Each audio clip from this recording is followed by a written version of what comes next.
প্রথমে আমি আপনাকে বলেছি যে এই জীবনে আমরা চিরস্থায়ী নই, মৃত্যুবরণ করতে হবে।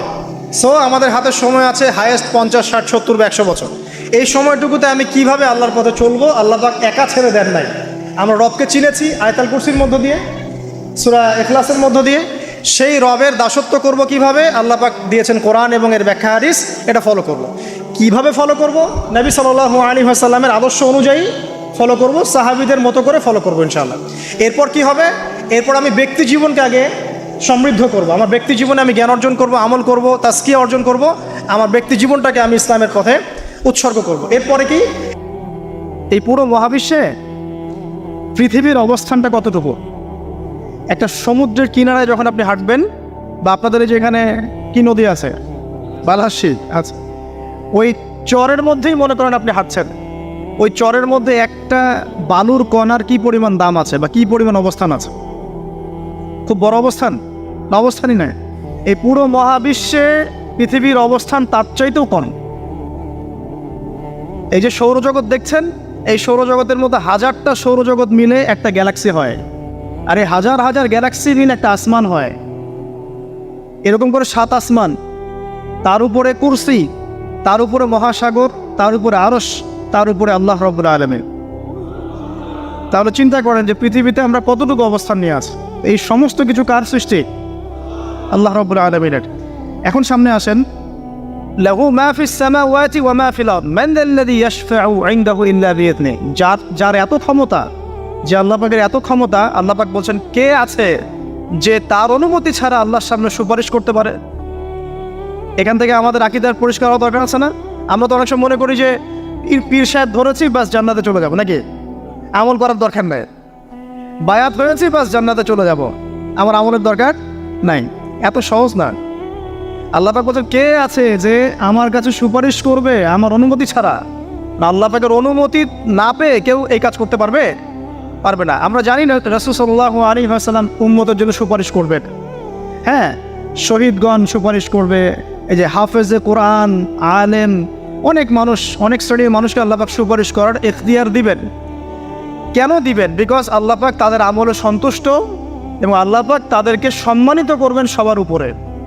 মনে করেন এখানে অনেক মানুষ আছে, এর মধ্যে একজনকে আপনি সবচেয়ে বেশি পছন্দ করেন, সে আপনাকে সন্তুষ্ট করেছে, তাকে সম্মানিত করতে চাচ্ছেন আপনি। এখন তাকে ডেকে নিয়ে আসলেন সবার সামনে, এনে আপনি যে ফুলের তোড়া উপহার দিলেন, মানে আপনি তাকে ভালোবাসেন, তাকে সম্মান করেন।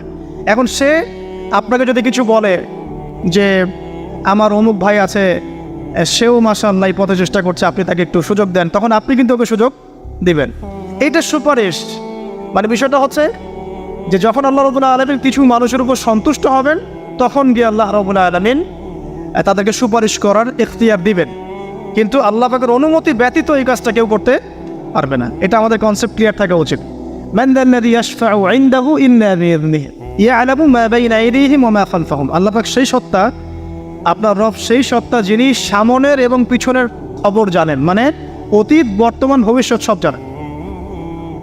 আদম আলাইহিস সালাম সৃষ্টি হওয়ার প্রথম দিন কি খেয়েছেন আল্লাহ পাক এখন জানেন। কথা বুঝতে পারছেন না? আমরা জানি? কোনো ইতিহাসের বই আমাদেরকে সলিউশন দিতে পারবে? জান্নাত জাহান্নামের ফয়সালা হয়ে যাওয়ার পরে, এটা বোঝেন, জান্নাত জাহান্নামের ফয়সালা হয়ে যাওয়ার পর জান্নাতীরা 100 কোটি বছর পরে কি খাবে, কি করবে, কি পড়বে, আল্লাহ পাক এই মুহূর্তে সেটা জানেন। ঠিক একইভাবে জাহান্নামীরা জাহান্নামে যাওয়ার 100 কোটি বছর পর তাদের কি আযাব হবে, কি পানিশমেন্ট দেওয়া হবে, ওদের অবস্থা কি হবে, আল্লাহ পাক এখনই সেটা দেখতে পারেন। তো আমরা তো আল্লাহকে চিনি না, এই কারণে আমরা আল্লাহর বিরোধিতা করি, তার নবীর বিরোধিতা করি, ইসলাম, কোরআন, হাদিসের বিরোধিতা করছি। আমরা তো আল্লাহকে চিনি না। আল্লাহ পাক বলছেন ইয়ালামু মা বাইনা আইদিহিম ওয়া মা খালফাহুম। সামনে পিছনে যা আছে, অতীত, বর্তমান, ভবিষ্যৎ সব আল্লাহ পাক জানেন। ইয়ালামু মা বাইনা আইদিহিম ওয়া মা খালফাহুম ওয়া লা ইউহিতুনা বিশাইইন মিন ইলমিহি ইল্লা বিমা শা। আল্লাহ পাকের যে মহা জ্ঞান, অসীম জ্ঞান, এই জ্ঞানটাকে কোনো কিছুই পরিব্যাপ্ত করতে পারে না। এই যে ইসলামের এগেনস্টে যত প্রশ্ন করা হয়, আল্লাহকে কে সৃষ্টি করলো, ইসলামে ওই বিধান কেন, হ্যাঁ পর্দা কেন, কেন বহুবিবাহ, কেন এইটা, কেন সেইটা, এই যে যত প্রশ্ন এখন করা হয় মুক্ত চিন্তার নামে, এটার একমাত্র কারণ কি জানেন? একমাত্র কারণ জ্ঞানের স্বল্পতা। কারণ তাদের ক্ষুদ্র জ্ঞান আল্লাহ পাকের বিশাল জ্ঞানকে পেনিট্রেট করতে পারে না। এই কারণে ওদের কাছে মনে হয় এইটা কেন, ওইটা কেন, এইটা কেন। এখানে বিষয়টা হচ্ছে যে মহান সত্তা পুরো মহাবিশ্ব সৃষ্টি করেছেন, নিঃসন্দেহে তার জ্ঞান আমার জ্ঞানের চেয়ে অনেক বেশি। এবং তিনি যে বিধানটা নাজিল করবেন, যা বলবেন তার প্রতিটা অক্ষর নিঃসন্দেহে সত্য। এটা আমার বুঝে আসুক বা না আসুক, আমাকে আত্মসমর্পণ করতে হবে, এটা বুদ্ধিমানের কাজ। এর মধ্যে অনেক কিছুর ব্যাখ্যা আমি বের করতে পারবো, অনেক কিছু হয়তো পারবো না। যেটা পারবো সেটা আলহামদুলিল্লাহ, যেটা পারবো না ইনশাআল্লাহ আগামীতে হয়তো সেটা বের হবে, হবে না? কোরআন দিয়ে প্রত্যেকটা যুগ এবং জিজ্ঞাসার জবাব দেওয়া হয়েছে না। এখন হয়তো ওয়ার্ল্ডে এমন নতুন নতুন কিছু মাসালা এসেছে যেগুলো এখন পর্যন্ত আবিষ্কৃত হচ্ছে না। হয়তো সামনের দিনগুলোতে দেখবেন ঠিকই এগুলো আবিষ্কার হয়েছে। দেখবেন হয়তো কয়েকদিন পর যদি নাসা বলে যে হ্যাঁ জান্নাত জাহান্নাম বলে কিছু আছে, আমরা দেখেছি। ওরা এখন বলছে না মহাবিশ্বে ওইখানে প্রাণ আছে, এই আছে, সেই আছে, মানুষ বিশ্বাস করছে। কয়েকদিন পর যদি তারা এই কথাটা বলে, তখন দেখবেন সারা বিশ্বের মানুষ বিনা বাক্যে বিশ্বাস করবে। তো যেটা আগামীতে হবে সেটা আল্লাহ পাক আগেই জানিয়ে দিয়েছেন।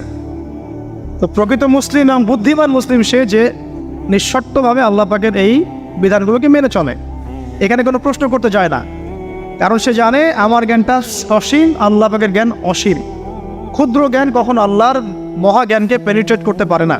এটা আল্লাহ পাক বলছেন যে আল্লাহর মহাজ্ঞানকে কোনো সত্তাই পরিবেষ্টন করতে পারবে না, ইল্লা বিমা শা।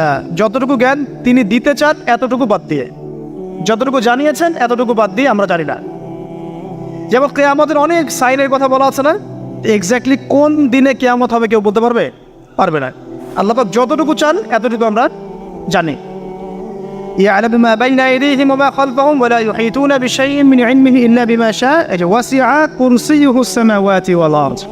আল্লাহ পাক বলছেন এই মহাবিশ্বকে আল্লাহ পাকের কুরসিটা ঘিরে রেখেছে। এই কুরসি কিন্তু আরশ নয়, এই কুরসি পুরো মহাবিশ্বকে ঘিরে রেখেছে। এর উপরে আছে মহাসাগর, তার উপরে আছে আরশে আযীম। ঠিক আছে, ওয়াসিআ কুরসিয়ুহুস সামাওয়াতি ওয়াল আরদ ওয়ালা ইয়াউদুহু হিফযুহুমা ওয়া হুয়াল আলিয়্যুল আযীম। এবং এই পুরো মহাবিশ্বকে পরিচালনা করতে বা নিয়ন্ত্রণ করতে আল্লাহ পাকের যাররা পরিমাণও কোনো কষ্ট হয় না।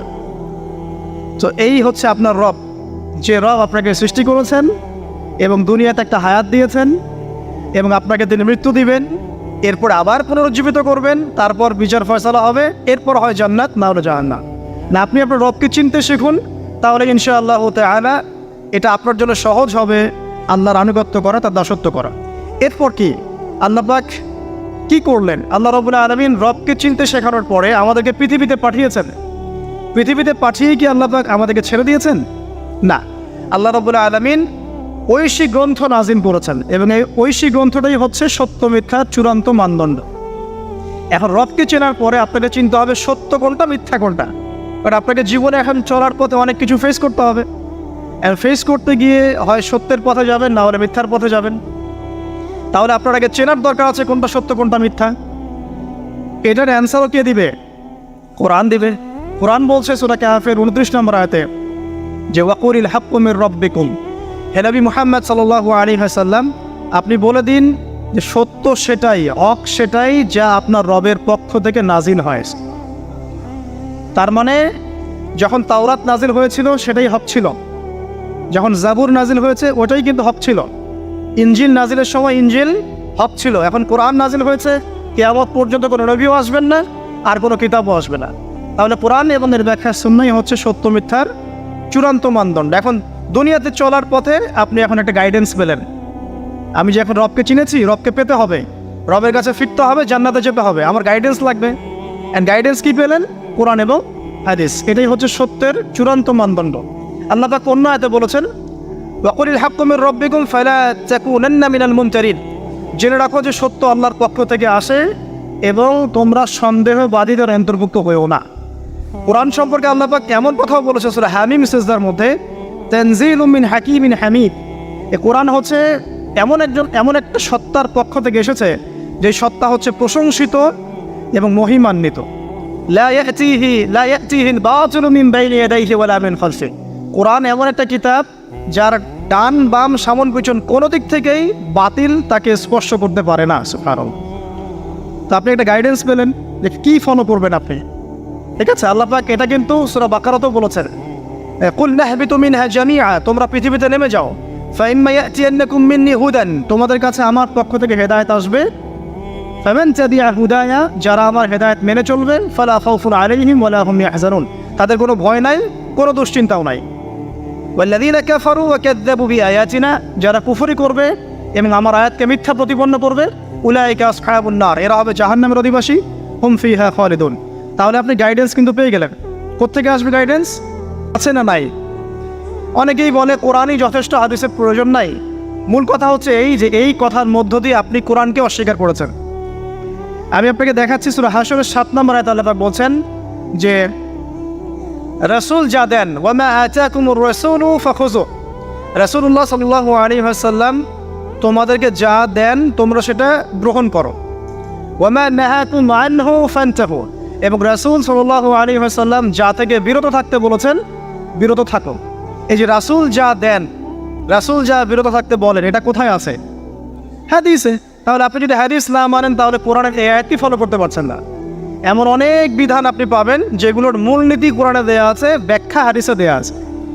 আর আমাদের অনেকের একটা ধারণা যে কোরআন এবং হাদিস আলাদা আলাদা উৎস, আসলে এমনটা বিষয়টা নয়। কোরআন এবং হাদিস একই উৎস থেকে এসেছে, একই সত্তার পক্ষ থেকে আসা অভ্রান্ত সত্যের উৎস। ওয়া মা ইয়ানতিকু আনিল হাওয়া ইন হুয়া ইল্লা ওয়াহয়ুন ইউহা। আল্লাহ পাক বলছেন রাসূল সাল্লাল্লাহু আলাইহি ওয়াসাল্লাম নিজের মন গড়া কোনো কথাই বলেন না, তিনি সে কথাটাই বলেন যা আল্লাহ তাকে ওহী করেন। রাসূল যে বলেছেন এই যে দাড়ির কথা, টুপির কথা, এই যে আপনার পাগড়ির কথা, টাকলুর উপরে কাপড়ের কথা, এগুলোর মন থেকে বলেন নাই, নিজের ইচ্ছা থেকে বলেন নাই, আল্লাহ পাকের আদেশ এসেছে বলেই বলেছে। প্রতিটা কথাই আল্লাহর ওয়াহী। এই কারণে এখানে কোরআন এবং হাদিস দুটো শাস্ত্র হয়েছে, আলটিমেটলি দুটোই কিন্তু একই উৎস থেকে আসা। এখন আপনি গাইডেন্স পেলেন দুনিয়াতে কী কী ফলো করে চলবেন। এখন এই কোরআন এবং হাদিস কি হাতে ধরিয়ে দেওয়া যথেষ্ট? মানে কোরআনে একটা বই দিয়ে দিলাম, একটা হাদিসের বই দিয়ে দিলাম, বাস এখন জীবন চলেন, পারবেন? পারা যায় না। এটা কি এত সহজ? কোরআন ধরিয়ে দেওয়া হলো, হাদিস ধরিয়ে দেওয়া হলো, এখন আপনাকে বলা হলো আপনি চলেন, তাই কি হবে? হবে না। এই কারণে আল্লাহ রাব্বুল আলামিন শুধু হেদায়েত পাঠিয়েই ক্ষান্ত হন নাই, নবী রাসূলও পাঠিয়েছে। আমি কি বোঝাতে পারছি? আল্লাহ পাকের দয়া দেখেন। এবং নবী রাসূল পাঠাতে পাঠাতে কেউ বলে 1,24,000, কেউ বলে 2,24,000, তাই না? সংখ্যাটা যাই হোক না কেন, সর্বশেষ নবী হিসাবে আপনি পাচ্ছেন নবী মুহাম্মদ সাল্লাল্লাহু আলাইহি ওয়াসাল্লামকে। এবং এই নবী মুহাম্মদ সাল্লাল্লাহু আলাইহি ওয়াসাল্লামের মধ্য দিয়ে আল্লাহ পাক কোরআন সুন্নাহ আমল করিয়ে দেখিয়েছেন যে কীভাবে আমল করে জান্নাতে যেতে হবে। তাহলে আপনি রবকে চিনলেন, গাইডেন্স পেলেন, এবার রাসূলও পাচ্ছেন, একজন মুর্শিদ পাচ্ছেন, আপনি একজন পথ প্রদর্শক পাচ্ছেন। কাকে ফলো করবেন, কিভাবে ফলো করবেন? আল্লাহ পাক নামাজ পড়তে বলেছেন, যেভাবে ইচ্ছা সেভাবে নামাজ পড়তে পারবো না। রাসূল যেভাবে নামাজ পড়েছেন ওইভাবে পড়তে হবে। রোজা রাখতে বলেছেন, আমি কি ইচ্ছা মতো রোজা রাখতে পারবো? পারবো না। রাসূল যেভাবে রেখেছেন ওইভাবে রাখতে হবে। জাকাত দিতে বলেছেন, আপনি কি যা ইচ্ছা তাই জাকাত দিবেন? রাসূল যেভাবে দিয়েছেন সেইভাবে দিবেন। ঠিক এভাবেই আপনার জীবনের প্রতিটা কাজ, একদম ঘুমানো থেকে শুরু করে ঘুম থেকে ওঠা, ইস্তেঞ্জা করা, খাওয়া দাওয়া করা, কাপড় পরা, নামাজ পড়া, জিকির করা, আপনার তাসবিহ তাহলিল তিলাওয়াত, ইলম অর্জন করা, আমল করা, আর কি বলবো, এই যে আপনার ব্যবসা, আপনার চাকরি, আপনার এই যে সমাজ পরিচালনা, রাষ্ট্র পরিচালনা, সব কিছুর একটা গাইডেন্স দেয়া আছে। কোরআন সুন্নাহয় গাইডেন্স আছে এবং সেটাকে প্র্যাকটিক্যালি আমল করে কে দেখিয়েছেন? রাসূলুল্লাহ সাল্লাল্লাহু আলাইহি ওয়াসাল্লাম এবং তার সাহাবীগণও তাকে ফলো করেছেন। এই যে আপনি এখন গাইডেন্স পেয়ে গেলেন, ব্যাস আপনার দুনিয়ার জীবনটা চলাটা কি হলো? সহজ হলো। এখন যদি কোনো ব্যক্তি তার জীবনের 24টা ঘন্টাকে রাসূলুল্লাহ সাল্লাল্লাহু আলাইহি ওয়াসাল্লামের সুন্নাহ মতো ঢেলে সাজায়, ইনশাআল্লাহ তাআলা সে অবশ্যই জান্নাতে যাবে ইনশাআল্লাহ। এবং সে ইনশাআল্লাহ হাউজে কাউসারের পানিও পাবে, রাসূলের সুপারিশও পাবে, অনন্তকাল সে জান্নাতে চিরস্থায়ী হবে ইনশাআল্লাহ। এখন আপনি পাচ্ছেন এখানে রবকে চেনার দর্শন, আপনি কোরআনে পাচ্ছেন এই যে গাইডেন্সের দর্শন, আপনি পাচ্ছেন একজন পথ প্রদর্শকের দর্শন, আরও পাবেন আপনি এখানে কি পাচ্ছেন? ব্যক্তি দর্শনও পাবেন। গাইডেন্স দেওয়া আছে, রাসূলকে পাঠানো হয়েছে। এখন আপনার আমার দায়িত্ব কি? একটা আয়াত আপনাকে জবাব দিবে, মাত্র একটা আয়াত বলছে। সূরাতুল আল ইমরানের 102-3 নম্বর আয়াত পড়ে দেখেন। 102 নম্বর একটা পড়েন, আল্লাহ পাক বলছেন, ইয়া আইয়ুহাল্লাযীনা আমানু, হে মুমিনগণ, ইত্তাকুল্লাহ। এখন আপনাকে আমাকে ইন্ডিভিজুয়ালি বোঝানো হচ্ছে, সব বাদ দাও, এখন আপনি আমি চিন্তা করব। ইত্তাকুল্লাহ, তুমি আল্লাহকে ভয় করো। হে মুমিনগণ, তোমরা আল্লাহকে ভয় করো, ব্যক্তিকেন্দ্রিক। ইত্তাকুল্লাহ হাক্কা তুকাতিহি, এমনভাবে ভয় করো যেভাবে ভয় করা দরকার, মানে পরিপূর্ণ তাকওয়া অবলম্বন করো। ওয়ালা তামুতুন্না ইল্লা ওয়া আনতুম মুসলিমুন, পরিপূর্ণ মুসলিম বা মুসলমান না হয়ে তোমরা মৃত্যুবরণ করো না। এই যে ব্যক্তি দর্শন পাচ্ছেন আপনি এখন, না আমাকে কি করতে হবে? আমাকে এখন পরিপূর্ণ মুসলিম হতে হবে। হতে হলে কী করতে হবে? রবকে চিনতে হবে, চিনলাম। গাইডেন্স, পথ প্রদর্শক লাগবে, পেলাম। আমার কিতাব লাগবে, পেলাম। ওর ব্যাখ্যা লাগবে, পেলাম। এবার আমি ব্যক্তি দর্শনও পেলাম যে আমাকে এখন নিজেকে মুসলিম হতে হবে। মানুষের কথা পরে, আমার পরিবার পরে, আমার রাষ্ট্র পরে, আমার সমাজ পরে, আগে আমি, সবার আগে আমি নিজে। কারণ আমাকে আমার রবকে ফেস করতে হবে একা একা। আল্লাহ পাক সূরা মারিয়ামে বলেছেন, এই পৃথিবীতে যত মানুষ আছে এরা সবাই একা একা একজন একজন করে আল্লাহর কাছে হিসাব দেবে। একসাথে 10 জনের হিসাব দেবে না। চিন্তা করতে পারেন পৃথিবীতে কত কোটি মানুষ চলে গেছে, আর কত কোটি মানুষ আছে, আর কত কোটি মানুষ আসবে। সবার হিসেব হবে একা একা, একজন একজন করে। এবং তাদের মাঝখানে কোনো দোভাষীও থাকবে না। ভাষা বুঝি না এমনও না, তারা ভাষা বুঝবে। এই জন্য আমরা বলি যে মানুষের মৌতের সাথে সাথেই ভাষা কি হয়ে যাবে? আরবি। জি, এই জন্য জীবন থাকতে আরবিটা শেখার। আরবিটা শিখলে কোরআন জানতে পারবেন, বুঝতে পারবেন। আল্লাহ পাক তৌফিক দান করুন, আমিন। তো দেখুন, প্রথমে ব্যক্তির কথা বলা হচ্ছে, সব কিছু বাদ দেন। ইয়া আইয়ুহাল্লাযীনা আমানু, হে মুমিনগণ, তোমরা আগে নিজেদের নফসের খবর নাও, ঠিক আছে? ইত্তাকুল্লাহ, আল্লাহকে ভয় করো, হাক্কা তুকাতিহি, ভয় করার মতো ভয় করো। ওয়ালা তামুতুন্না ইল্লা ওয়া আনতুম মুসলিমুন, পরিপূর্ণ মুসলিম না হয়ে মৃত্যুবরণ করুন। এখন পরিপূর্ণ মুসলিম হতে হলে আমার কী করতে হবে? এক কথা, সহজ কথা, কোরআন এবং হাদিসে যা আছে মেনে চলতে হবে এবং রাসূলুল্লাহ সাল্লাল্লাহু আলাইহি ওয়াসাল্লামের আদর্শ ফলো করতে হবে। এটা ফলো করতে গিয়ে যদি আমি হোঁচট খাই, পড়ে যাই, তাহলে কি হবে? আবার উঠবেন, আবার ওযু করবেন, আবার নামাজে দাঁড়াবেন, তওবা করবেন। জীবনের একটা পর্যায়ে পর্যন্ত মনে করেন আপনি হেদায়েতের পথে ছিলেন না, কি করবেন? আজই তওবা করে ফিরে আসবেন। আল্লাহকে বলবেন, আল্লাহ যা নামাজ কাজা করেছি, যা রোজা কাজা করেছি, আল্লাহ মাফ করে দাও। আগামী দিনগুলোতে ইনশাআল্লাহ আমি নামাজ রোজা কাজা করবো না। আগামী দিনগুলোতে মৃত্যু পর্যন্ত আমি কোরআন সুন্নাহ মেনে চলবো ইনশাআল্লাহ। তওবা করে ফিরে আসা। ব্যক্তি ভালো হলে পরিবার ভালো হবে না? পরিবারগুলো ভালো হয়ে গেলে সমাজটা ভালো হবে না ইনশাআল্লাহ? আর এই রাষ্ট্রটা কি সমাজের বাইরে না ভিতরে? সমাজ নিয়ে রাষ্ট্র হয় না, রাষ্ট্র নিয়ে সমাজ হয়? রাষ্ট্রবিজ্ঞান পড়েন, সমাজবিজ্ঞান পড়েন, সমাজ নিয়েই কিন্তু রাষ্ট্র। আগে কিন্তু এই বর্তমান সময়কার এই গ্লোবাল রাষ্ট্রের কাঠামোটা ছিল না। কিন্তু প্রাচীন গ্রিকের দর্শন পড়েন, ওদের ফিলোসফিগুলো পড়েন, ওখানে কিন্তু ছোট ছোট নগর রাষ্ট্র ছিল, ছোট ছোট নগর রাষ্ট্র, এগুলোই তখন রাষ্ট্রের ভিত্তি ছিল। মদিনা কি তখনকার এখনকার এরকম বড় ইউনাইটেড নেশনসের মধ্যে ছিল? ওই ছোট্ট একটা কাঠামো ছিল, ওটাই রাষ্ট্র ছিল।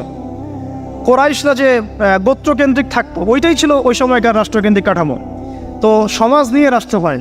সেখানে আমাদের সমাজের মানুষ ঠিক না হয়, শুধু উপরের দিকে আঙ্গুল তুলে কোনো লাভ হবে না। কারণ এই মানুষগুলো তো আসমান থেকে টপকে পড়ে নাই, এই মানুষগুলো সমাজ থেকে উঠে আসছে। তো এই জন্য ব্যক্তির কথা আল্লাহ পাক আগে বলছেন যে তোমরা আগে নিজেরা পরিপূর্ণ মুসলমান না হয়ে মারা যায় না। আর সূরা মাইদা আল্লাহ পাক বলছেন, ইয়া আইয়ুহাল্লাযীনা আমানু, হে মুমিনগণ, আলাইকুম আনফুসাকুম, তোমরা নিজেরা নিজেদের নফসের খবর আগে নাও। লা ইয়াদুররু মান দাল্লা ইন ইহতাদাইতুম, তোমরা যদি হেদায়েতের উপর থাকো, যারা পথভ্রষ্ট হয়ে গেছে, এই পথভ্রষ্টতা তোমাদের কোনো ক্ষতি করবে না। কেউ যদি পথভ্রষ্ট হয়ে যায়, আপনার কোনো সমস্যা নেই, আপনি আগে নিজে ঠিক হন, পরে আপনি তাকে ঠিক করতে যাবেন যখন আপনি তার যোগ্য হবেন। তখন এমন জামানার কথা নবীজি বলেছেন সাল্লাল্লাহু আলাইহি ওয়াসাল্লাম, যেই জামানায় আমানত থাকবে না, সত্য মিথ্যা হয়ে যাবে, মিথ্যা সত্য হয়ে যাবে, ন্যায় অন্যায় হবে, অন্যায় ন্যায় হবে, হক বাতিল হবে, বাতিল হক হয়ে যাবে। এই জামানার কথা নবীজি বলছেন। তখন সাহাবী জিজ্ঞাসা করছেন যে ওই সময় আমি কি করব? ইয়া রাসূলুল্লাহ, নবী সাল্লাল্লাহু আলাইহি ওয়াসাল্লাম বলছেন, ওই সময় তুমি তোমার নিজের নফসের খবর নাও। তুমি নিজে ঘরে থাকো, বিনা প্রয়োজনে ঘরের বাইরে যেও না, মানুষের সাথে কম মেলামেশা করো, বেশি কথা বলতে যেও না, বাসায় থাকো এবং নিজের পাপের জন্য ক্রন্দন করতে থাকো, ইনশাআল্লাহ আল্লাহ পাক তোমাকে মাফ করবেন। তো ওই রকম জামানা কি এখন আসে নাই? বুঝতে পারেন না পরিবেশ পরিস্থিতি দেখে? তো এখানে আমাদের সবার আগে কর্তব্য হচ্ছে নিজেকে ঠিক করা, নিজের যত্ন নেওয়া, নিজের নফসের যত্ন নেওয়া। তারপর কি, যখন আমি পরিপূর্ণ মুসলিম হব ইনশাআল্লাহ, এরপরে আপনি চলে যাবেন আপনার শিক্ষা ক্ষেত্রে, তাই না? আপনি শিক্ষা দর্শনে যাবেন। এখানে আপনি কি শিখবেন? আমি সবসময় বলি, আপনারা যেখানে পড়াশোনা করছেন সেগুলো পড়বেন, কোনো সমস্যা নেই। কিন্তু আপনাকে কোরআন এবং হাদিসের কিছু বেসিক নলেজ অর্জন করতে হবে। এই জন্য আমি কিছু সাবজেক্টের কথা বলি, যে কোরআন আপনাকে জানতে হবে, আরবি ব্যাকরণ একটু টুকটাক পড়াশোনা করতে হবে, তাফসিরের কিছু বই পড়বেন, হাদিসের কিছু ক্লাসিক্যাল বই পড়বেন, পাশাপাশি আপনি ইসলামের ইতিহাস পড়বেন, ইসলামিক অর্থনীতি পড়বেন, হ্যাঁ জিওপলিটিক্যাল বইগুলো পড়বেন। এভাবে সাবজেক্ট ওয়াইজ আপনি পড়াটাকে ভাগ করে নেবেন। এমন না আপনি মেডিকেল সায়েন্সের পড়া বাদ দিয়ে এসে এখানে মাদ্রাসায় ভর্তি হয়ে যাচ্ছেন। এটা সবাই এটা পারবেও না, সবার এটার প্রয়োজনও নাই। সব সেকশনেই মানুষ দরকার আছে, প্রতিটা সেকশনে ভালো মানুষের দরকার আছে। অর্থাৎ সবাইকে আলেম বক্তা দায়ী হতে হবে জরুরি না। আপনি যেখানে পড়াশোনা করছেন সেটাই করবেন, কিন্তু বেসিকটা ঠিক করবেন, কোরআন সুন্নাহর বেসিক পড়াশোনাটা করবেন। এই হলো আপনার শিক্ষা দর্শন। তাহলে আপনার শিক্ষা দর্শন হবে কি? ওহির জ্ঞানটা শিখতে হবে। ইকরা বিসমি রব্বিকাল্লাযী খলাক, আপনি পড়ুন আপনার সেই রবের নামে যিনি আপনাকে সৃষ্টি করেছেন। মানে আপনাকে সেই জ্ঞান অর্জন করতে হবে যা আপনাকে আপনার সৃষ্টিকর্তা পর্যন্ত পৌঁছায় দিবে ইনশাআল্লাহ। ঠিক আছে? এমন জ্ঞান অর্জন করতে যায় না যেই জ্ঞান অর্জন করলে আপনি সৃষ্টিকর্তা থেকে দূরে সরে যাবেন, এই জ্ঞান অর্জন করতে যায়। এবার আসেন, আপনি মুসলিম হচ্ছেন, ইলম অর্জন করছেন, এবার কি লাগে? রিজিক লাগে, তাই না? খাবার দাবার চলতে হবে, পৃথিবীতে আমাকে চলতে হবে। এখন চলার জন্য আপনার রিজিক লাগবে, হয় ব্যবসা বা চাকরি বা অন্য কোনো সেক্টর, আপনাকে চলতে হবে। এখানে কি ইসলাম কোনো কথা বলে নাই? অবশ্যই বলেছে। কোরআন এখানে কি বলছে? আমাদেরকে অর্থনীতির কি দর্শন দিচ্ছে কোরআন। আল্লাহ পাক সহজ সরল কথা বলছেন যে ইয়ামহাকুল্লাহু রিবা ওয়া ইউরবিস সাদাকা। দেখো, অর্থনৈতিক জীবনে চলার ক্ষেত্রে রিবা থেকে বেঁচে থাকবে, কারণ রিবা বা সুদ তোমার সম্পদটাকে সংকুচিত করে ফেলবে, আর সদকা দান জাকাত এটা তোমার সম্পদকে বৃদ্ধি করতে পারে। কথা কি বুঝতে পারছেন? তার মানে ইসলামিক অর্থনীতি একটা ভিত্তি পেলাম, জাকাত দান সাদাকা, ঠিক আছে? আর রিবা থেকে দূরে থাকবে। আল্লাহ পাক আরও বলছেন যে ফাহাল্লাল্লাহুল বাইআ ওয়া হাররামার রিবা, আল্লাহ পাক ব্যবসাকে হালাল করেছেন, রিবাকে কি করেছেন? হারাম। তার মানে আপনি একটা গাইডেন্স পেলেন, আপনাকে ব্যবসা করতে হবে, আপনাকে সুদে যাওয়া যাবে না। আপনি ব্যবসা করেন কোনো সমস্যা নাই, বাট সুদে গেলে প্রবলেম। এই ব্যাপারে আল্লাহ পাক আরও বলছেন ইয়া আইয়ুহাল্লাযীনা আমানু হে মুমিনগণ ইত্তাকুল্লাহ, আল্লাহকে ভয় করো, ওয়া যারু মা বাকিয়া মিনার রিবা, তোমরা সুদের অবশিষ্ট সব অংশগুলো ছেড়ে দাও, সুদের লভ্যাংশগুলো ছেড়ে দাও, চক্রবৃদ্ধি হারে সুদ খেও না। ওয়াইল্লাম তাফআলু, তোমরা যদি এটা না ছাড়ো তাহলে ফাযারু বিহারবি মিনাল্লাহি ওয়া রাসূলিহি, তাহলে আল্লাহ এবং তার রাসূলের সাথে যুদ্ধের ঘোষণা শুনে রাখবেন। তো এখানে আপনি জীবনে চলার পথে রিজিকের আপনি গাইডেন্স পেলেন। ব্যবসা করবেন আলহামদুলিল্লাহ, চাকরি করবেন আলহামদুলিল্লাহ, আপনি দান সাদকা করবেন, যাকাত দিবেন, এগুলো সব পারমিটেড। কিন্তু আপনি রিবায় যেতে পারবেন না, মজুদদারি, কালোবাজারি, দুর্নীতি এগুলোতে যেতে পারবেন, এটা প্রহিবিটেড, বাপে কম দিতে পারবেন না। মানে আল্লাহ পাক আপনাকে জীবনে চলার পথে রিজিকের সোর্সের ব্যাপারেও গাইডেন্স দিলেন কোরআন থেকে। ঠিক আছে? তো এখানে আমরা ইনশাআল্লাহ তাআলা যারা সুদের সাথে সম্পৃক্ত আছি আজকে তওবা করে ফিরে আসবো ইনশাআল্লাহ। কারণ আপনার তাকদিরে যে রিজিকটা আছে, এই রিজিক না শেষ করে আপনি পৃথিবী থেকে বিদায় নেবেন না। আপনার জন্য চয়েস দুইটা, এই রিজিকটা কি আপনি হারাম পথে যাচ্ছেন নাকি হালাল পথে যাচ্ছেন। হারাম পথে চাইলে ওই পথে আল্লাহ পাক আপনাকে দিবেন, রিজিক শেষ করবেন, মৃত্যুবরণ করবেন। আর হালাল পথে চাইলে ওই পথে আল্লাহ পাক দিবেন, আপনি রিজিক শেষ করবেন, তারপর মৃত্যুবরণ করবেন, তার আগে মরবেন না ইনশাআল্লাহ। আল্লাহ পাক কথাগুলো বোঝার তৌফিক দান করুন, আমিন। এই যে ব্যবসা বাণিজ্য চাকরি বাকরি হয়ে গেল, এখন কি আপনার পরিবারের ব্যাপার আছে। আমি শেষ করে দিচ্ছি, আপনার পরিবারের কিছু ব্যাপার আছে। এখন পরিবার গঠন করবেন, মাশাআল্লাহ। এখানে কি কোরআন গাইডেন্স দেয় নাই? অবশ্যই দিয়েছে। সূরা তাহরিম এর 6 নম্বর আয়াত পড়ে দেখেন, আল্লাহ পাক বলছেন যে ইয়া আইয়ুহাল্লাযীনা আমানু হে মুমিনগণ কু আনফুসাকুম ওয়া আহলিকুম নারা, তুমি নিজে জাহান্নামের আগুন থেকে বাঁচো, তোমার পরিবারবর্গ সবাইকে জাহান্নামের আগুন থেকে বাঁচাও।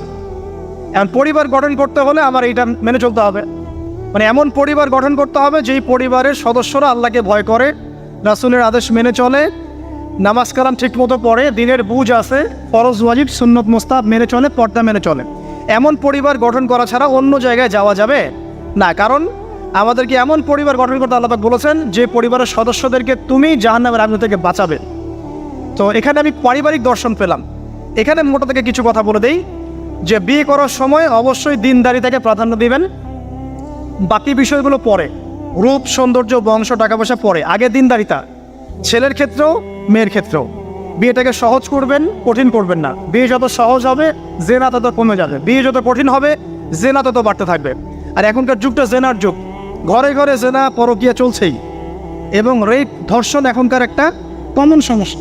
পর্নোগ্রাফি দিয়ে যুব সমাজের মস্তিষ্ক ধোলাই করে দেওয়া হয়েছে, এরা এখন জানোয়ার হয়ে গেছে ভিতর থেকে, যাকে তাকে যেখানে সেখানে রেপ করে ফেলছে, বিকজ ইন্টারনালি তারা করাপ্টেড, তারা ইন্টারনালি বিস্ট হয়ে গেছে।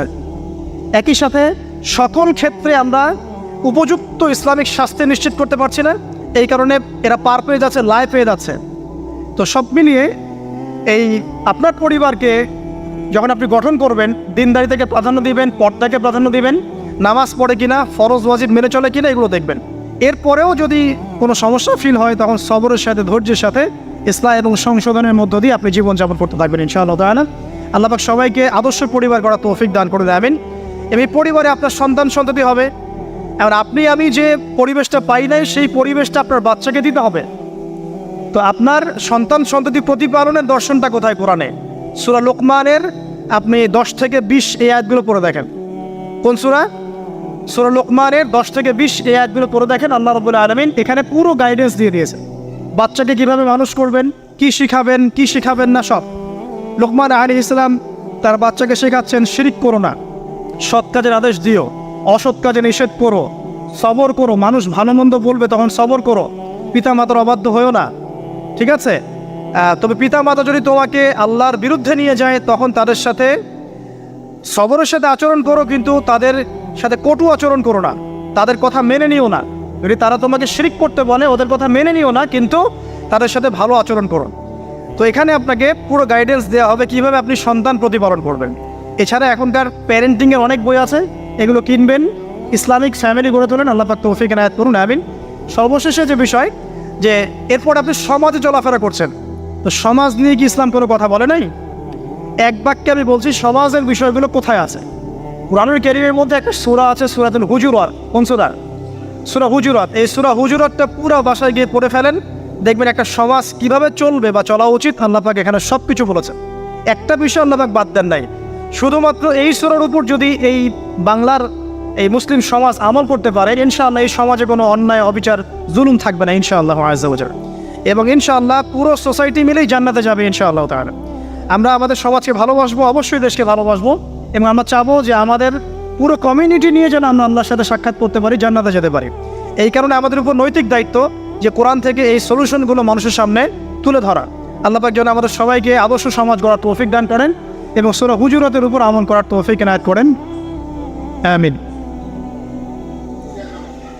আচ্ছা, সর্বশেষ একটা পয়েন্ট বলে শেষ করে দেই, আমাদের নামাজের সময় চলে যাচ্ছে। আমি এতক্ষণ যে কথাগুলো বলেছি এই কথাগুলোর সামারি করে দিই আগে। প্রথমে আমি আপনাকে বলেছি যে এই জীবনে আমরা চিরস্থায়ী নই, মৃত্যুবরণ করতে হবে। সো আমাদের হাতে সময় আছে হাইয়েস্ট 50, 60, 70 বা 100 বছর। এই সময়টুকুতে আমি কিভাবে আল্লাহর পথে চলবো, আল্লাহ পাক একা ছেড়ে দেন নাই। আমরা রবকে চিনেছি আয়াতুল কুরসির মধ্য দিয়ে, সূরা ইখলাসের মধ্য দিয়ে।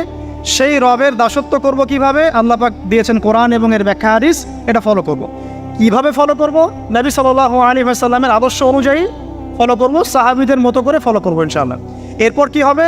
এরপর আমি ব্যক্তি জীবনকে আগে সমৃদ্ধ করব। আমার ব্যক্তি জীবনে আমি জ্ঞান অর্জন করব, আমল করব, তাজকিয়া অর্জন করব, আমার ব্যক্তি জীবনটাকে আমি ইসলামের পথে উৎসর্গ করব। এরপরে কি? এরপরে আমি চলে যাব অর্থনীতিতে। আমার ব্যবসা বাণিজ্যের প্রয়োজন আছে, আমি ব্যবসা বাণিজ্যের ক্ষেত্রে হালাল হারাম মেনে চলবো। ইকোনমিক সেকশনে আমি হালাল হারাম মেনে চলবো, আল্লাহর বিধান মেনে চলবো। শিক্ষাক্ষেত্রে আমি আল্লাহর ওহীর জ্ঞান অর্জন করব। এরপর পরিবার গঠন করব, সেখানেও আমি ইনশাআল্লাহ তাআলা আদর্শ ইসলামিক পরিবার গড়ে তোলার চেষ্টা করব। এরপর সমাজ যদি গঠন করতে হয় তখন আমি গিয়ে সূরা হুজুরাতের সাহায্য নিব। এর মধ্য দিয়ে ইনশাআল্লাহ আমি একটা আদর্শ সমাজের রোল মডেল পাবেন। আর সর্বশেষ যেটা হলো, আরও বড় সেকশন, যে পররাষ্ট্রনীতির কথা বলছেন, রাষ্ট্রীয় কথাগুলো বলছেন, বিচারের কথাগুলো বলছেন, এই প্রতিটা বিষয়ের হেদায়েতও কোরআনে দেয়া আছে। এখন এই যুগে, এই সময়ে, এই 21 শতাব্দীতে এসে এই পশ্চিমাদের দৌরত্বের এই যুগে আমরা এটা কতটুকু করতে পারবো আমরা জানি না, কিন্তু জেনে রাখা ভালো। জাস্ট জানার জন্য বলছি, আল্লাহ রাব্বুল আলামিন কুরআনুল কারীমের মধ্যে বলেছেন যে ইয়া দাউদ, হে দাউদ, সূরা সাদের 26 নম্বর আয়াতে আল্লাহ পাক বলেন, ইয়া দাউদ, হে দাউদ, ইন্না জাআলনাকা খলিফাতান ফিল আরদ, হে দাউদ আমি তোমাকে পৃথিবীতে খলিফা করেছি। আল্লাহর খলিফাকে, যে আল্লাহ রাব্বুল আলামিনের বিধান মেনে চলে, সেই তো আল্লাহর খলিফা। হে দাউদ আমি তোমাকে পৃথিবীতে খলিফা করেছি, তোমার কাজ কি? ফাহকুম বাইনান নাসি বিল হক, তোমার কাজ হচ্ছে মানুষের মধ্যে হকের মানদণ্ডে বিচার ফয়সালা করবে। আর হক কি আমি কিন্তু আগে বলেছি সূরা কাহফ 29 নম্বর আয়াতে, যে হক সেটাই যেটা আল্লাহর পক্ষ থেকে নাজিল হয়। এই মানদণ্ডে তুমি মানুষের মাঝখানে বিচার ফয়সালা করবে। ওয়ালা তাত্তাবিউল হাওয়া, এবং তুমি তোমার প্রবৃত্তির দাসত্ব করবে না। ফায়ুদিল্লাকা আন সাবিলিল্লাহ, তাহলে এটা তোমাকে আল্লাহর পথ থেকে সরিয়ে নিয়ে যাবে। ইন্নাল্লাযীনা ইউদিল্লুনা আন সাবিলিল্লাহ, নিশ্চয়ই যারা আল্লাহর পথ থেকে বিচ্যুত হয়ে যায়, লাহুম আযাবুন শাদীদ, তাদের জন্য আছে প্রচণ্ড যন্ত্রণাদায়ক শাস্তি। বিমা নাসু ইয়াউমাল হিসাব, এই কারণে যে তারা হিসাবের দিনটা ভুলে গিয়েছে।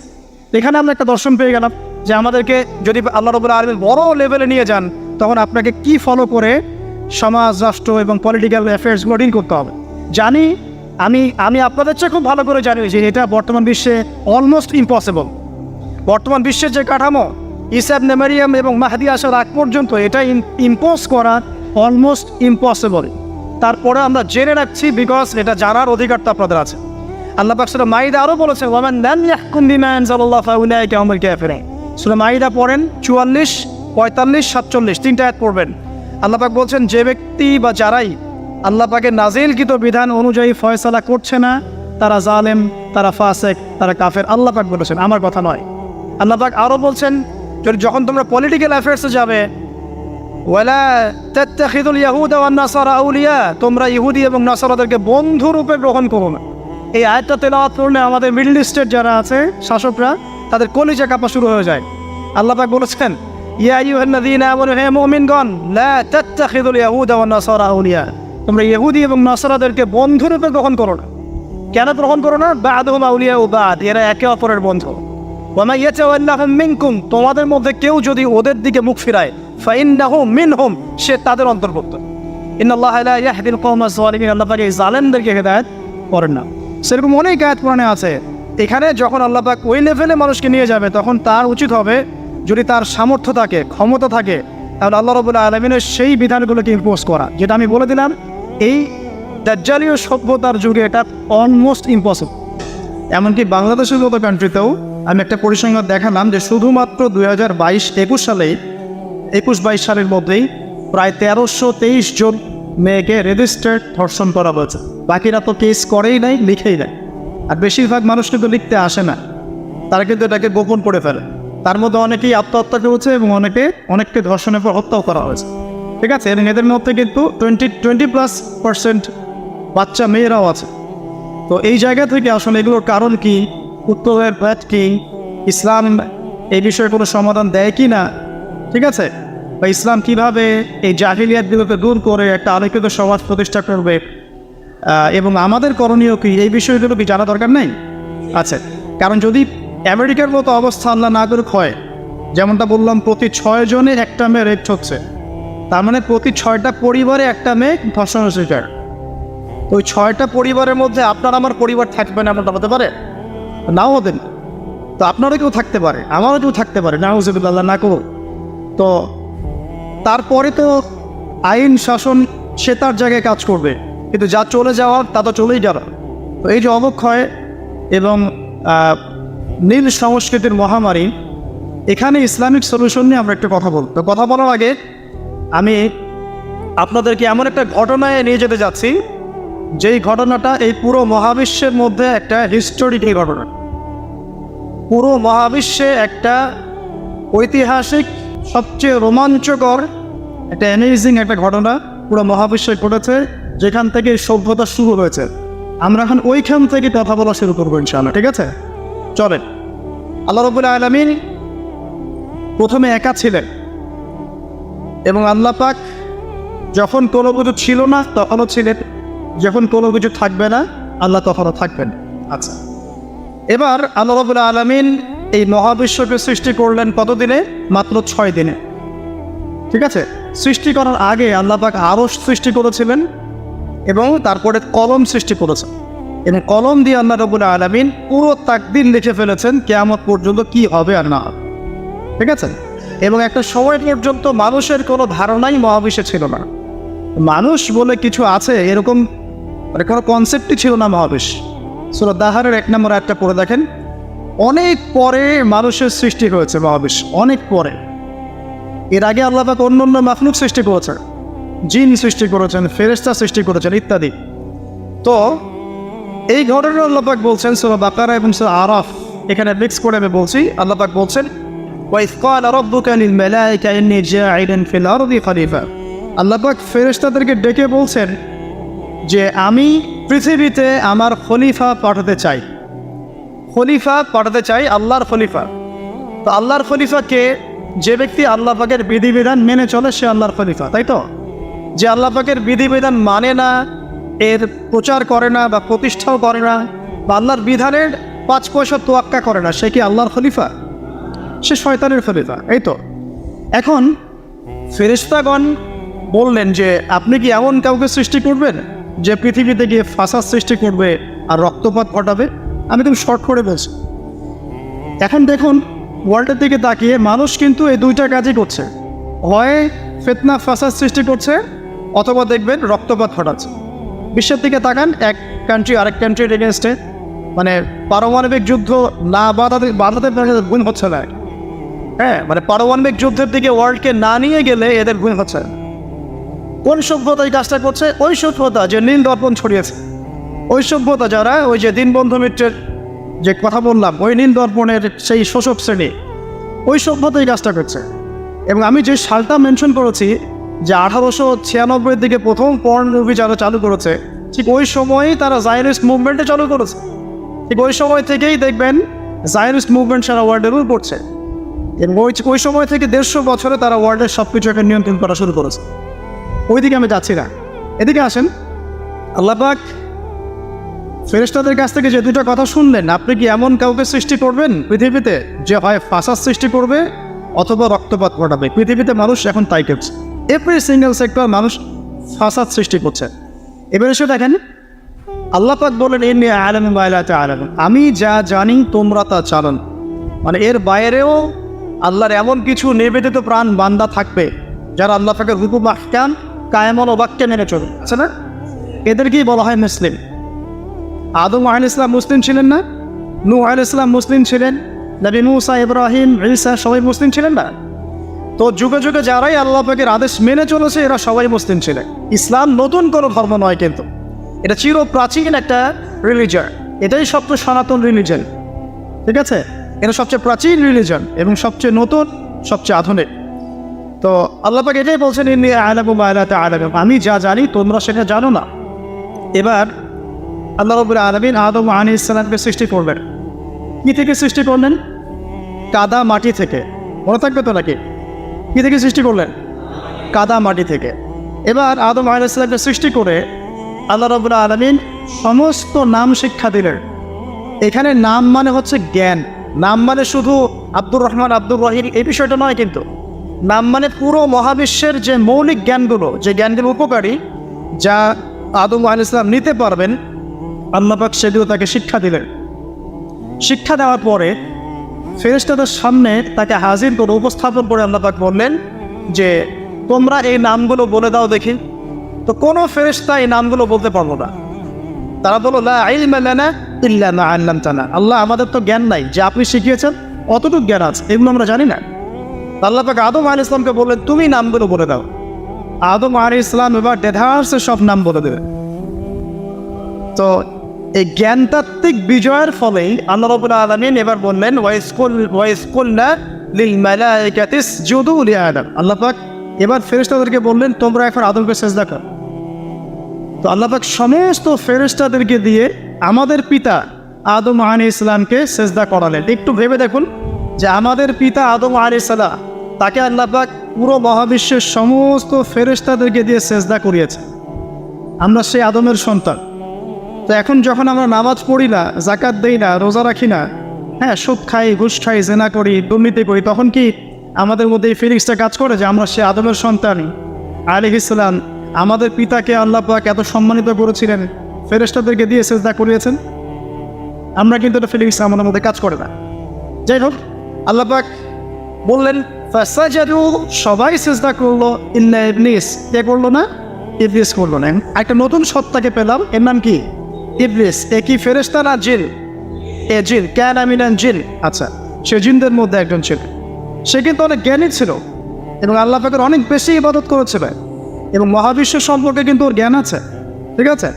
এবার আসেন, সিজদা না করার কারণ হিসেবে আল্লাহ পাক তাকে জিজ্ঞাসা করলেন মা মানাআকা, আল্লা তাসজুদা ইযা আমারতুক, তোমাকে যে আমি আদেশ করলাম আদমকে সেজদা করো, তুমি কেন সেজদা করলেন? আল্লাহ পাক তাকে জিজ্ঞাসা করলেন কেন সেজদা করবেন? মা মানাআকা, কি তোমাকে বারণ করব? আল্লাহ পাকে জিজ্ঞাসা করার কোনো দরকার আছে? আল্লাহ পাকের আদেশ লঙ্ঘন করেছে, আল্লাহ পাক বের করে দিতে পারতেন, তাই না? আল্লাহ পাক জিজ্ঞাসা করলেন, দেখেন কৈফিয়ত, জবাবদিহিতা। এবার ইবলিস বলছে যে আনা খায়রুম মিন, আমি তার চেয়ে উত্তম, আমি আদমের থেকে উত্তম। খলাকতানি মিন নার ওয়া খলাকতাহু মিন তিন, আমাকে তুমি সৃষ্টি করেছো আল্লাহ আগুন দিয়ে, আদমকে সৃষ্টি করেছো মাটি দিয়ে, আমি কেন তাকে সেজদা করব? তাহলে এখানে ইবলিস আল্লাহকে বোঝানোর চেষ্টা করছে যে আল্লাহ আপনি ভুল, আমি সঠিক না। ব্যাপারটা তাই না, যে আমি তার থেকে উত্তম, আমি কেন তাকে সেজদা করব? সে তো মাটির তৈরি, আমি তো আগুনের তৈরি। মানে সে নিজেকে সঠিক প্রমাণ করার চেষ্টা করলো এবং আদা ওয়াস্তাকবার, সে অবাধ্য হলে অহংকারে প্রদর্শন করল। অহংকার করা, অবাধ্য হওয়া এবং এই বাতিল কেয়াস, এর ফলশ্রুতিতে আল্লাহ পাক তাকে বললেন যে তুমি এখান থেকে বের হয়ে যাও।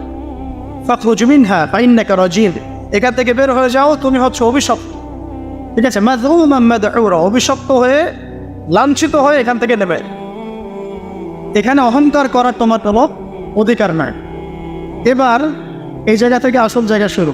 আসেন আমাদের নীল সহ শিবিটা মাথায় রাখেন, ঠিক আছে? এবার ইবলিস চ্যালেঞ্জ করছে আল্লাহকে, রব্বি আনজিরনি ইলা ইয়াউমি ইউবআসুন। ইবলিস আল্লাহকে বলছে রব্বি, ইবলিস আল্লাহকে বলছে রব্বি, হে আমার রব, আনজিরনি, আমাকে অবকাশ দিন, ইলা ইয়াউমি ইউবআসুন, ওই দিন পর্যন্ত যেই দিন সবাইকে পুনরুত্থিত করা হবে, মানে কিয়ামত দিবস পর্যন্ত আমাকে অবকাশ দিন। তাহলে কিয়ামত যে হবে এই জ্ঞানটা আগে থেকেই ছিল মহাবিশ্বে, এটা নতুন কোনো জ্ঞান না, আগে থেকেই সবাই জানতো কিয়ামত হবে। তো ইবলিস এখন ওই সুযোগটা চাচ্ছে, আমাকে কিয়ামত পর্যন্ত অবকাশ দিন, আয়াত দিন। আল্লাহ পাক বললেন ফাইন্নাকা মিনাল মুনযারিন, যাও তোমাকে অবকাশ দেওয়া হবে।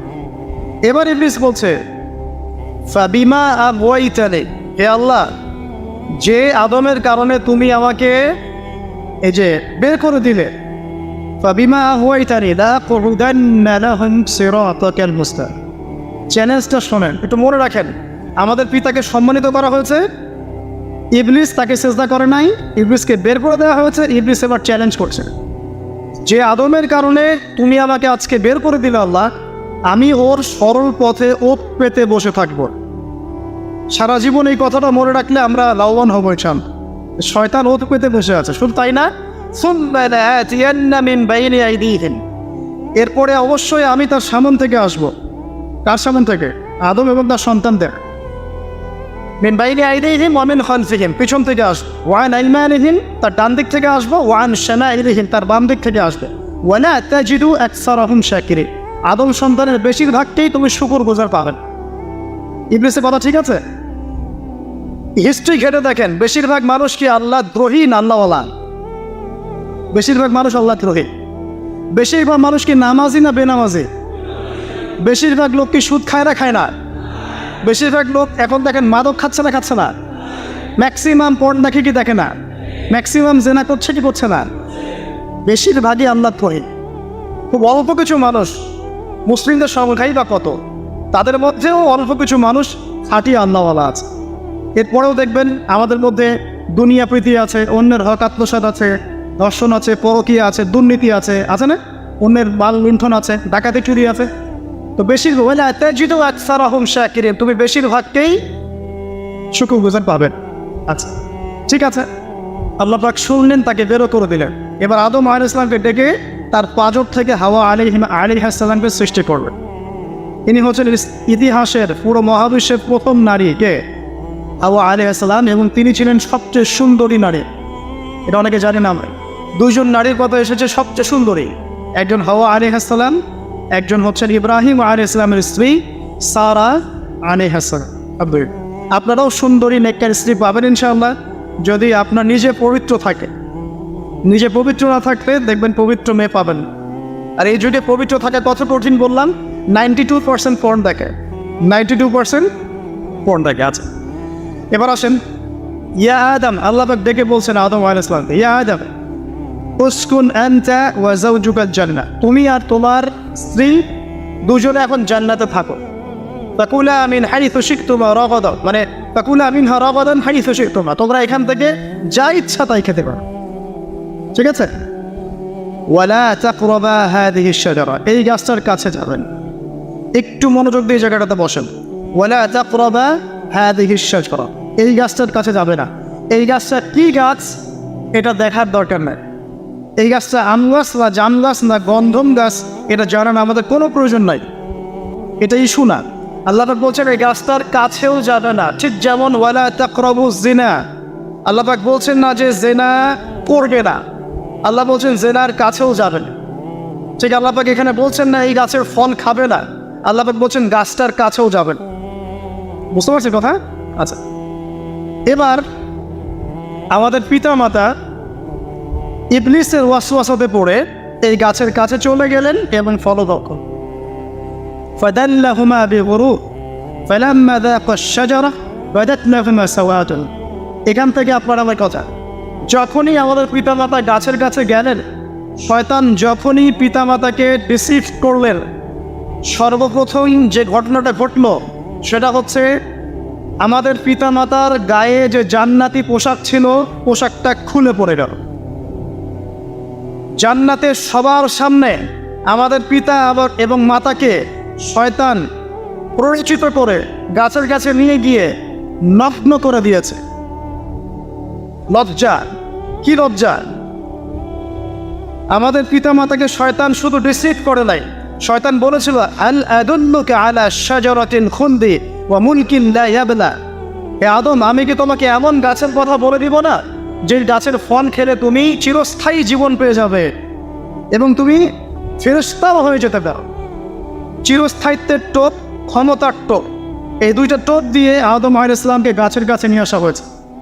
এখন আপনি পৃথিবীতে তাকিয়ে দেখবেন যারাই পৃথিবীতে বিভ্রান্ত হচ্ছে এই দুইটা কারণে, বেশিরভাগ ক্ষমতার কারণে অথবা চিরস্থায়িত্বের যে মোহ, বাড়ি গাড়ি টাকা কড়ি স্ট্যাটাস। আমার কথা কি ধরতে পারছে? কোরআনটাকে একটু গভীরভাবে পড়ার চেষ্টা কর। এবার ফল খাওয়ার সাথে সাথেই আল্লাহ পাক তাদেরকে বের করে দেননি, না, ফল খাওয়ার সাথে সাথে পুরো মহাবিশ্বে প্রথমবারের মতো আদম আলাইহিস সালাম এবং হাওয়া আলাইহিস সালাম তাদের গায়ের পোশাক খুলে পড়ে গেছে, তারা নগ্ন হয়ে গেছে।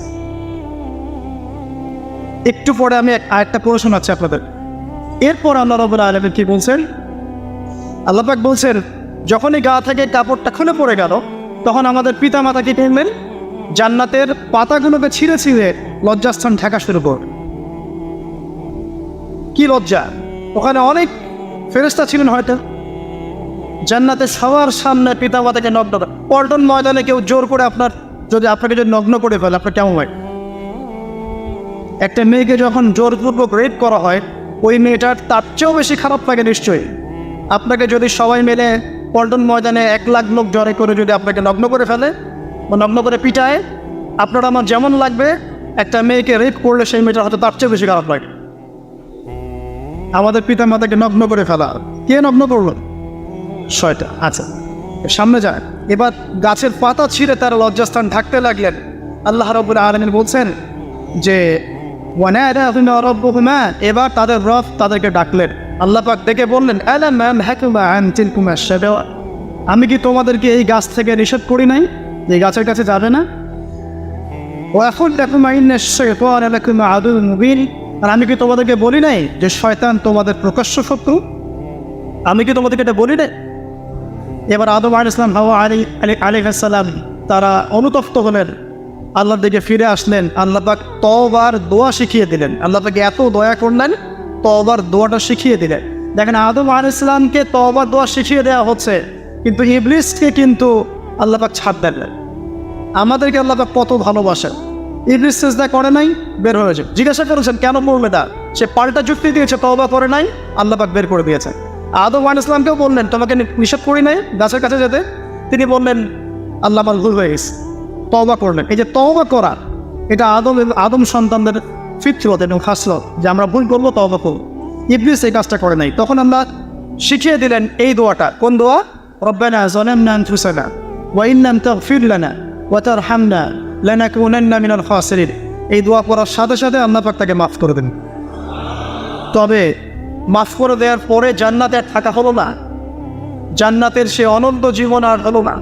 সেখান থেকে আল্লাহ রাব্বুল আলামিন এই পৃথিবীতে নশ্বর পৃথিবীতে নামিয়ে দেয়। নামিয়ে দেওয়ার পরে আল্লাহ পাক বলে দিলেন, পৃথিবীতে যাচ্ছ যাও, তুমি, তোমার স্ত্রী এবং শয়তান, তোমরা সবাই এখান থেকে নেমে যাও। ফাইম্মা ইয়াতিয়ান্নাকুম মিন্নি হুদান, তোমাদের কাছে আমার পক্ষ থেকে হেদায়েত আসবে।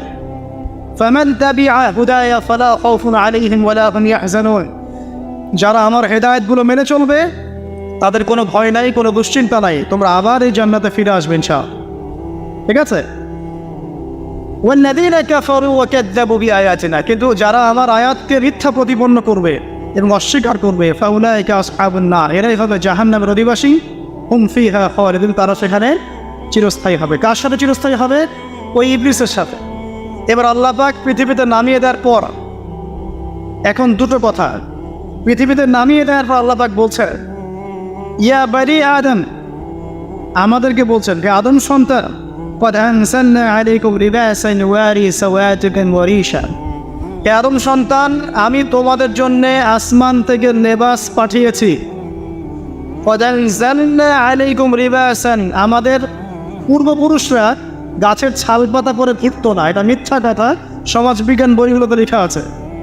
আল্লাহ পাক নিজে বলছেন, ইয়া বানি আদম, হে আদম সন্তান, সূরা আরাফ, قد أنزلنا عليكم لباسا, আমি তোমাদের জন্য লেবাস, পোশাক পাঠিয়েছি। সুবহানাল্লাহ পড়বেন না? কোন পোশাক? জান্নাতে তো পোশাক খুলে গেল, আল্লাহ পাক পোশাক পাঠালেন, যে পোশাক দিয়ে ইউআরি সাওয়াতিকুম ওয়ারিশা, তোমরা তোমাদের লজ্জাস্থানকে আবৃত করবে এবং সৌন্দর্য শোভা বর্ধিত করবে।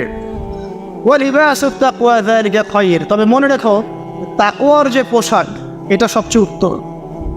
তাকওয়ার পোশাক মানে বাহ্যিক হতে পারে, রুহের পরিশুদ্ধতাও হতে পারে।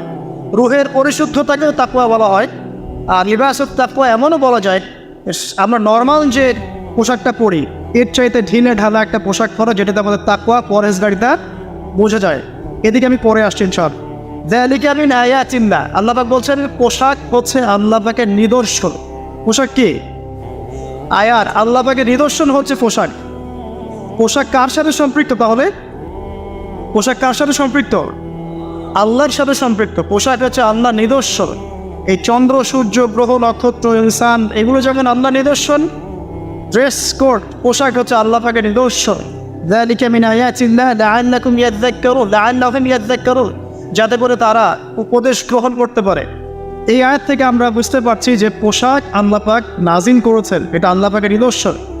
এবার সবচেয়ে ইম্পর্টেন্ট আয়াত, আল্লাহ রাব্বুল আলামিন বলছেন, লিসেন ভেরি কেয়ারফুলি, ইয়া বানি আদম, শুনুন, আল্লাহ পাক বলছেন হে বনু আদম। কাদেরকে বলছেন? বনু আদম মানে কারা? আমরা। আল্লাহ পাক এবার আমাদেরকে বলছেন, ইয়া বানি আদম, হে বনু আদম, লা ইয়াফতিনান্নাকুমুশ শাইতান, খুব ভালো করে শোনেন ভাই।